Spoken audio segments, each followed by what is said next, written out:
Dalam bimbingan dan konseling perkembangan ada 3 kompetensi dasar. Yang pertama, merencanakan program bimbingan dan konseling. Yang kedua, melaksanakan program bimbingan dan konseling. Dan yang ketiga, mengevaluasi proses serta hasil kegiatan bimbingan dan konseling. Yang pertama kita akan bahas adalah mengenai perencanaan program bimbingan dan konseling. Dalam perencanaan program bimbingan dan konseling ada 5 hal yang perlu kalian ketahui. Yang pertama, kita harus menganalisis kebutuhan konseling. Yang kedua, menyusun program bimbingan dan konseling. Yang ketiga, mengembangkan rencana pelaksanaan layanan bimbingan dan konseling atau RPLBK. Yang keempat, merencanakan sarana penyelenggaraan program bimbingan dan konseling.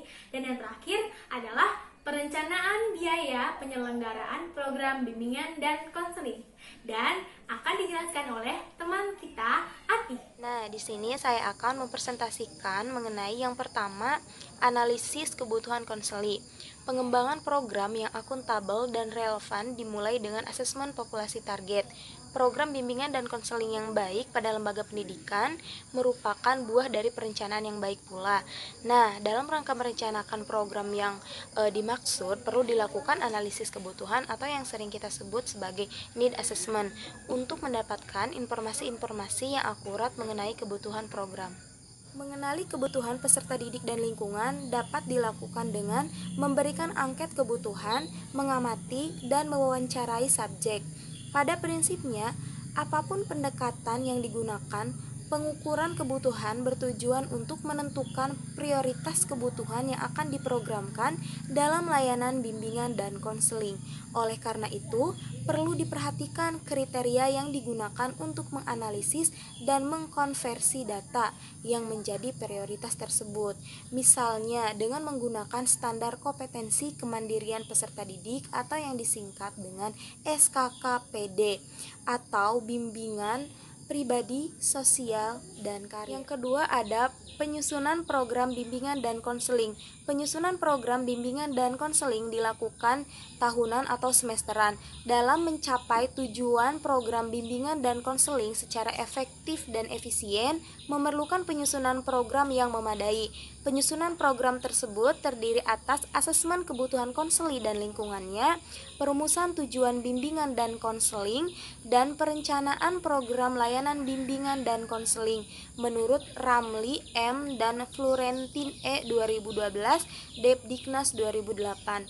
Nah, yang pertama tadi ada asesmen kebutuhan konseli dan lingkungannya. Asesmen kebutuhan konseli berkaitan dengan identifikasi karakteristik konseli dan harapannya tentang atau terhadap program layanan BK. Nah, sedangkan asesmen lingkungan ini ialah asesmen lingkungan konseli berkaitan dengan identifikasi visi dan misi serta tujuan sekolah, dan harapan orang tua dari konseli. Nah, yang kedua tadi ada perumusan tujuan bimbingan dan konseling. Secara umum, layanan bimbingan dan konseling diselenggarakan di sekolah dengan tujuan untuk membantu konseli agar dapat melaksanakan tugas-tugas perkembangan secara optimal sehingga mencapai perkembangan optimal dalam bidang kehidupan pribadi, sosial, dan karir. Nah, yang ketiga tadi ada perencanaan program layanan atau pelayanan bimbingan dan konseling. Berdasarkan hasil asesmen kebutuhan konseli dan lingkungannya serta pencernaan program bimbingan dan konseli, maka dilakukan perencanaan bimbingan dan konseling dengan menetapkan elemen dan komponen program dari bimbingan dan konseling tersebut. Yang ketiga ada pengembangan rencana pelaksanaan layanan bimbingan dan konseling atau disingkat dengan RPLBK. Merujuk pada Peraturan Perundang-undangan Nomor 19 Tahun 2005 Pasal 20. Sebagaimana yang dilakukan oleh guru bidang studi, maka guru bimbingan dan konseling atau konselor juga membuat perencanaan layanan dalam bentuk program dan RPLBK tersebut. Nah, RPLBK ini dijabarkan dari kalender kegiatan bimbingan dan konseling sebagai upaya mengarahkan proses pelaksanaan atau pelayanan bimbingan dan konseling bagi konseli dalam rangka mencapai kompetensi dasar. Di dalam RPLBK setidaknya memuat identitas RPLBK, rumusan kompetensi dan tujuan pelaksanaan atau pelayanan, materi bimbingan, rincian kegiatan pelayanan, metode, sumber dan penilaian proses beserta hasilnya. Yang selanjutnya ada komponen RPLBK. Komponen RPLBK ini meliputi identitas yang berisi bidang bimbingan, topik layanan, sasaran atau kelas, semester, dan waktu pertemuan. Langkah pengembangannya itu ada 8. Yang pertama, merumuskan identitas RPLBK. Rumusan identitas RPLBK minimal berisi nama, sekolah, bidang bimbingan, kelas, semester, dan alokasi waktu. Yang kedua ada merumuskan kompetensi, terdiri dari standar kompetensi dasar yang diambil dari SKKPD atau tugas-tugas perkembangan serta rinciannya. Yang ketiga, merumuskan indikator dan tujuan. Maksud dari merumuskan indikator ialah merumuskan indikator dari keberhasilannya, sedangkan tujuan ialah tujuan dari pelayanan bimbingan dan konseling tersebut. Nah, yang keempat ada menentukan alokasi waktu, dinyatakan dalam jam pembelajaran dan banyaknya pertemuan. Yang kelima, menentukan materi layanan bimbingan dan konseling, mengacu pada indikator yang telah dirumuskan sebelumnya. Yang keenam, ada menentukan teknik atau metode. Metode dapat diartikan benar-benar sebagai metode, tetapi dapat pula diartikan sebagai metode atau pendekatan dalam pelaksanaan atau pelayanan bimbingan. Yang ketujuh ada menentukan sumber belajar. Nah, pilihan sumber belajar mengacu pada silabus. Sumber belajar mencakup sumber rujukan, lingkungan, media, narasumber, alas, serta bahan. Yang kedelapan ada merencanakan penilaian. Nah, dijabarkan atas teknik penilaian dan instrumen yang dipakai serta rubrik penilaiannya. Yang keempat, perencanaan sarana penyelenggaraan program bimbingan dan konseling. Sarana dan prasarana diperlukan dan harus disesuaikan sesuai dengan kondisi. Tetapi untuk keperluan ini perlu program sebelum tahun ajaran agar pelayanan dapat berjalan lancar sesuai yang direncanakan. Nah, di dalam prasarana dan sarana ini ada 2 hal, yaitu kita memerlukan ruang bimbingan dan konseling. Selanjutnya ada yang diperlukan fasilitas penunjang. Dalam fasilitas penunjang ini ada 4 hal.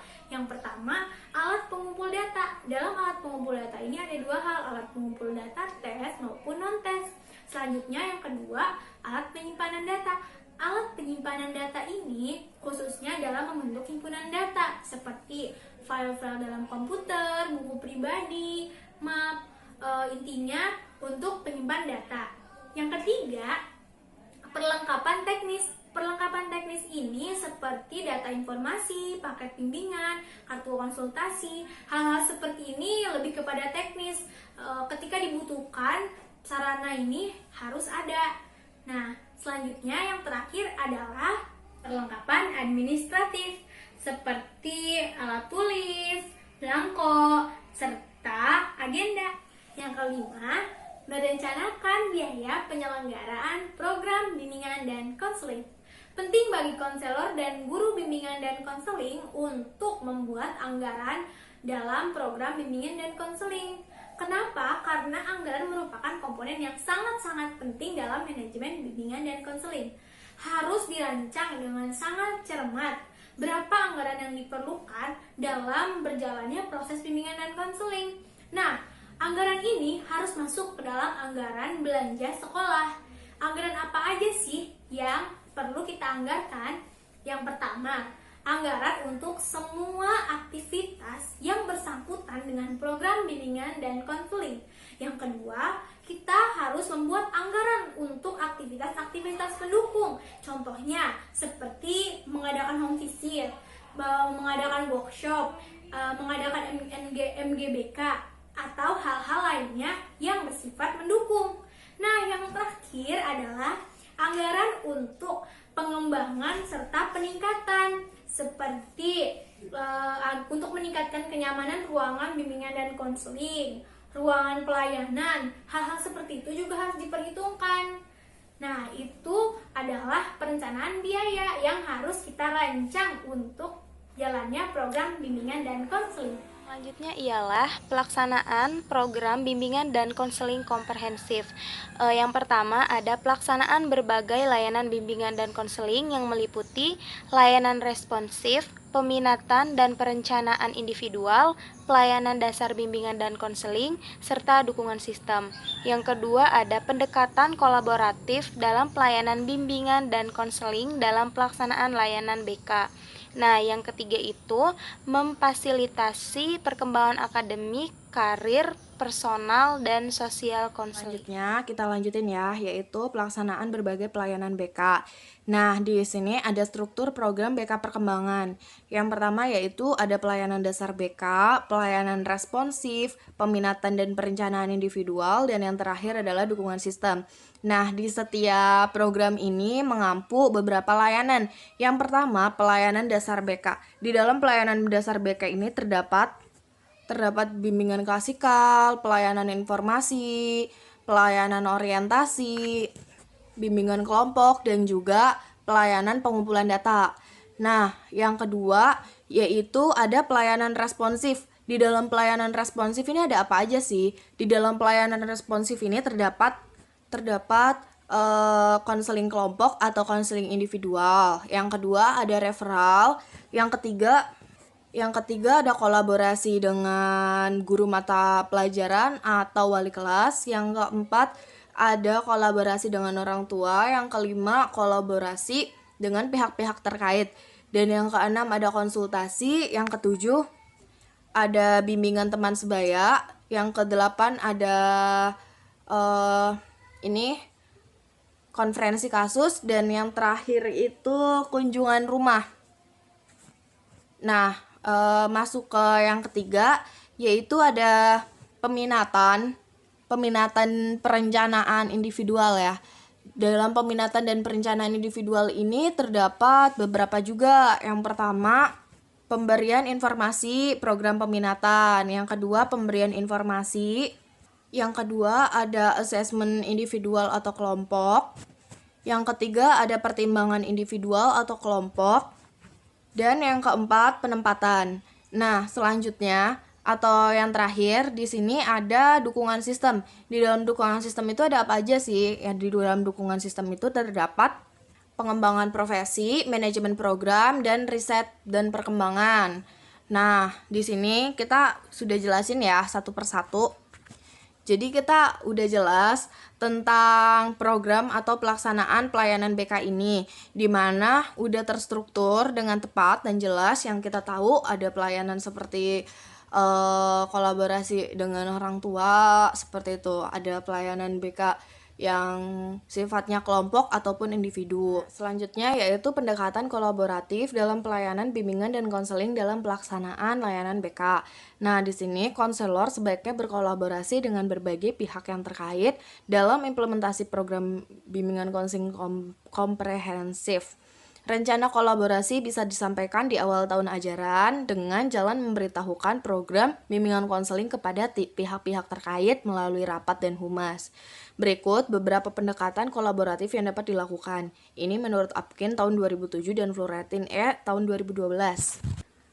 Sama seperti yang di program tadi ya. Yang pertama itu ada kolaboratif dengan guru mata pelajaran atau wali kelas.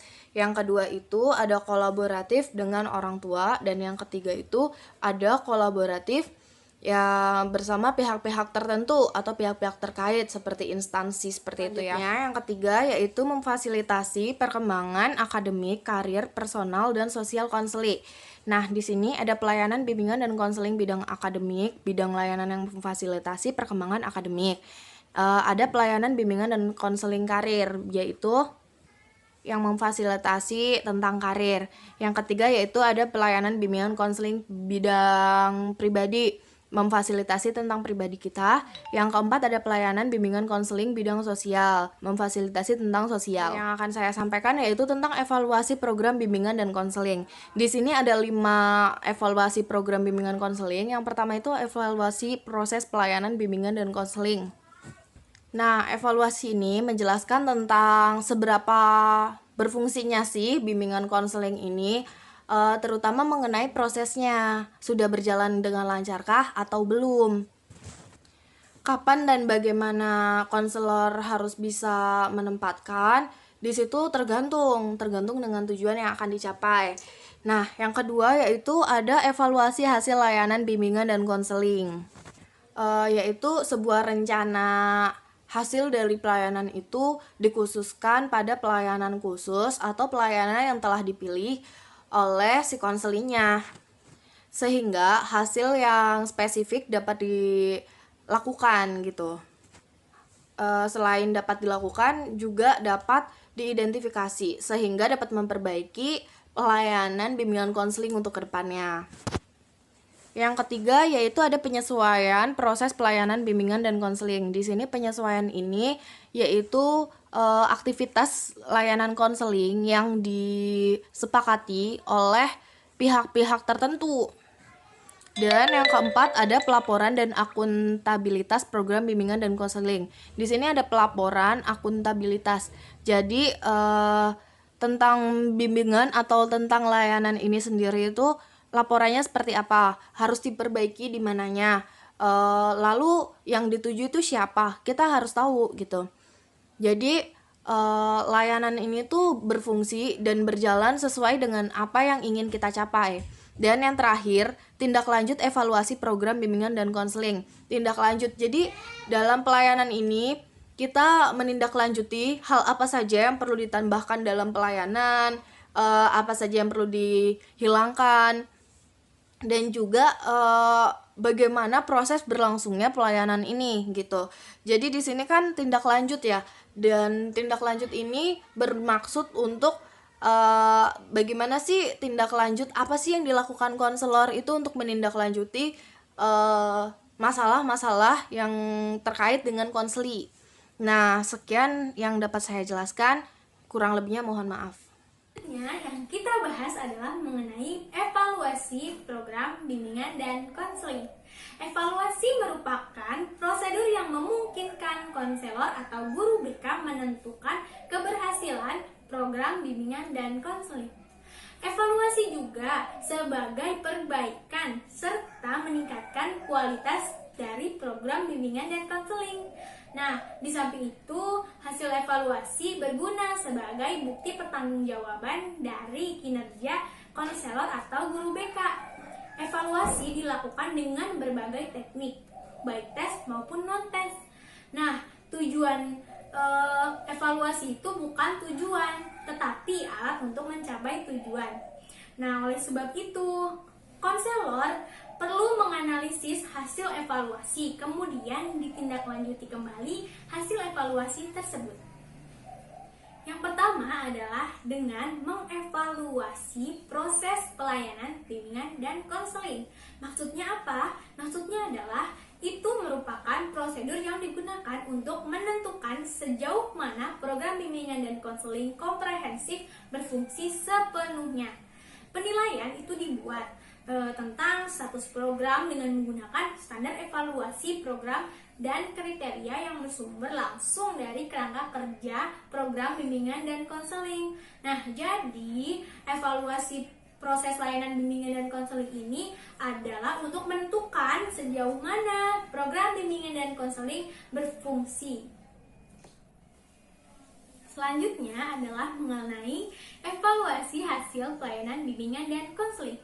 Dalam Farozin 2012 disebutkan bahwa evaluasi hasil merupakan prosedur yang digunakan untuk menjawab pertanyaan apa dampak program bimbingan dan konseling terhadap keberhasilan dan kemandirian siswa, terutama pada prestasi akademik mereka. Dalam evaluasi hasil terdapat tingkat kehadiran di kelas, perilaku disiplin, nilai rata-rata, nilai tes prestasi belajar, perilaku siswa di kelas, serta kemampuan siswa dalam mengambil keputusan. Perubahan positif dalam hal-hal ini diantisipasi sebagai hasil dari partisipasi siswa dalam program bimbingan dan konseling. Disarankan agar guru bimbingan dan konseling mengembangkan serta melaksanakan rencana evaluasi berbasis hasil sebagai bagian dari pelaksanaan keseluruhan bimbingan dan konseling komprehensif mereka. Jadi yang ketiga itu ada penyesuaian proses pelayanan bimbingan dan konseling. Rancangan aktivitas bimbingan dan konseling yang disepakati pihak-pihak yang berkepentingan sebagai program BK. Perkembangan yang komprehensif merupakan instrumen yang digunakan konselor melaksanakan layanan bimbingan dan konseling untuk membantu konseling mencapai kompetensi yang diharapkan. Dalam pelaksanaannya, konselor perlu bekerja sama dengan berbagai pihak, baik personel sekolah maupun pihak lain di luar sekolah. Adapun pelaksanaan program BK pada dasarnya adalah penyelenggaraan semua aktivitas dan strategi layanan yang dirancang dalam 4 komponen program BK, yaitu layanan dasar, perencanaan individu, layanan responsif, dan dukungan sistem agar program tersebut terlaksana secara efektif dan efisien. Yang keempat itu ada pelaporan dan akuntabilitas program bimbingan dan konseling. Dalam lampiran Permendikbud RI No. 11/2014 dijelaskan bahwa pelaporan proses dan hasil dari pelaksanaan program dimaksudkan untuk menjawab pertanyaan bagaimana peserta didik berkembang sebagai hasil dari layanan bimbingan dan konseling. Laporan tersebut akan digunakan sebagai pendukung program lanjutan untuk menjamin keberhasilan pelaksanaan program selanjutnya. Laporan juga akan menjadi informasi penting bagi pengembangan profesionalitas yang diperlukan bagi konselor. Laporan yang disusun atas dasar hasil evaluasi berfungsi memverifikasi atau menolak praktik-praktik dengan menyediakan bukti. Yang kedua itu mengukur penyempurnaan dengan menyediakan sebuah landasan yang berkesinambungan. Yang ketiga itu mengembangkan probabilitas pertumbuhan. Yang keempat itu membangun kredibilitas. Jadi yang kelima itu tindak lanjut evaluasi program bimbingan dan konseling. Dalam lampiran Permendikbud RI No. 11/2014 disebutkan bahwa tindak lanjut atas laporan program dan pelaksanaan bimbingan dan konseling akan menjadi alat penting dalam tindak lanjut untuk mendukung program sejalan dengan yang direncanakan. Terkait dengan tindak lanjut ini, Serger dan Stun 1981 menjelaskan suatu rangkaian langkah kerja sebagai berikut. Yang pertama itu mendapatkan kesempatan bahwa akan diusahakan perubahan dalam program BK kalau hasil evaluasi menunjukkan kelemahan. Yang kedua itu menentukan dalam hal apa dibutuhkan perubahan yang paling mendesak sesuai dengan hasil evaluasi, proses, dan hasil. Yang ketiga itu menganalisis keseluruhan situasi dan kondisi sekolah untuk mengetahui letak sumber hambatan yang utama. Yang keempat itu menjelaskan keadaan sekarang kepada pihak terkait dalam perencanaan dan pelaksanaan program BK dan menggambarkan keadaan ideal yang dicita-citakan. Yang kelima itu memperoleh dukungan dari pejabat sekolah yang seharusnya mengetahui tentang perubahan yang direncanakan dan cara implementasiannya. Yang keenam itu memperoleh dukungan dari guru terhadap perubahan yang direncanakan. Dan yang ketujuh mendapat dukungan dari komite sekolah yang ikut berpartisipasi dalam penentuan kebijakan sekolah. Hanya itu yang bisa kami sampaikan. Kurang lebihnya mohon maaf. Kami ucapkan terima kasih sudah menonton. Wassalamualaikum warahmatullahi wabarakatuh. Dadah!